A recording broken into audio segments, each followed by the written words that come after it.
PSC, দুর্নীতি দমন commission, মহা হিসাব নিরীক্ষক এবং ন্যায়পাল নিয়োগের বিধান নিয়ে জাতীয় ঐকমত্য কমিশনের আলোচনায় ওয়াকআউট করেছে বিএনপি। দলটির অভিযোগ, রাষ্ট্রীয় কাঠামোয় নির্বাহী বিভাগের ক্ষমতা সীমিত করতে গিয়ে রাষ্ট্রের কার্যকারিতাই প্রশ্নের মুখে পড়ছে। ওয়ালটন এখন দেশের সীমানা পেরিয়ে পৌঁছে গিয়েছে 50টিরও বেশি দেশে। ওয়ালটন, ঘরে ঘরে বিশ্বজুড়ে। সোমবার ঐকমত্য কমিশনের সঙ্গে আলোচনার 20তম দিনে বিএনপি স্থায়ী কমিটির সদস্য সালাউদ্দিন আহমেদ সাংবাদিকদের বলেন, আমরা আমাদের দলীয় অবস্থান থেকে সরে এসে নির্বাচন কমিশন গঠনে একমত হয়েছি। এমনকি একজন ব্যক্তি সর্বোচ্চ 10 বছর প্রধানমন্ত্রী হিসেবে দায়িত্বে থাকতে পারবেন, এই প্রস্তাবেও একমত হয়েছি। কিন্তু সব জায়গায় যদি নির্বাহী বিভাগের হাত পা বেঁধে দেওয়া হয়, তাহলে রাষ্ট্র ফাংশন করবে কিভাবে?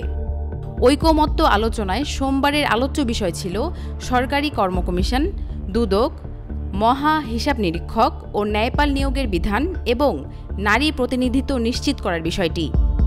আলোচনার এক পর্যায়ে অসন্তোষ জানিয়ে বৈঠক ত্যাগ করেন বিএনপির প্রতিনিধিরা।